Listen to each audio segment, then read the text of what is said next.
حاجي صاحب تا خو ماته لور را نه کړل دی به دې د سترګو بدر وباسم په دا کلي کې به د سلام سړی نه لري تا ماته د چا په نظر وکتل ډېر ارمان به وکړې په دا کلي کې به په ټیټ سترګو روان یې خیر تا ماته لور را نه کړل بیا به یې سره ګور وایي هغه اطمان مې ګسه هیر دی هغه نن دویمه درېیمه ده ما ویل زه به یې وروړم راشن به وروړم راځه دغه یې ناست راځه چې ورسو اطمان له به یې شی وروړم راشن ماشن به وروړم راځه چې ورسو اطمان واره خوشحاله الله مالک دی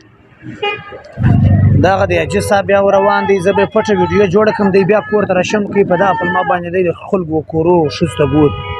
دا به زه ویډیو جوړه کړم ګوره اوس کور را دې ولخلاص وله وینې وینې ګورې ملګرو دغه دی وینې حاجي صاحب په دا بنا باندې بس ګوره دا یې خوږه ګاپې ورسره واچول وینې ته دی ورته وګوره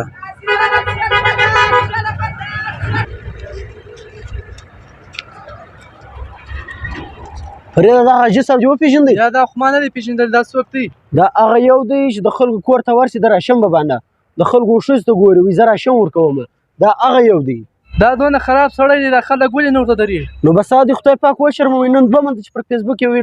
ویډیو وایرل ده چلیږي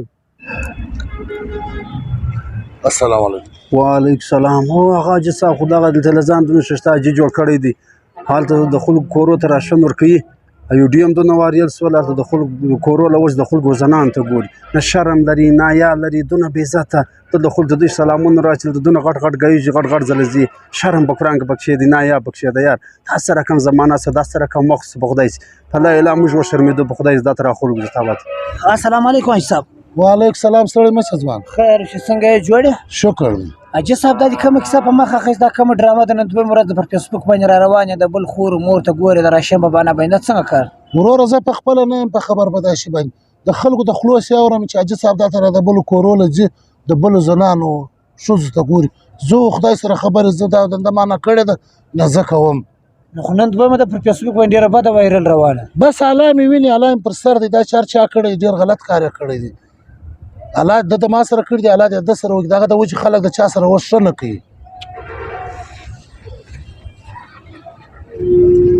یا الله عجبه وخت سلو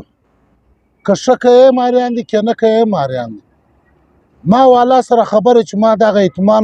راشن وروړی زه په کومه د چیز دپاره ورتلم او خلکو کم مطلب وکړي نه په علاقه کې سترګې لرم نه کور ته تللی سم هغه چې وایي دا حاجي صاحب دا دنده کوي یا الله ته ما ماف کړې ښه کارونه مې کړي دي خو مګر خلک مې ښو کارو ته نه هیله کوي بالا دا ځوان زه نه غواړم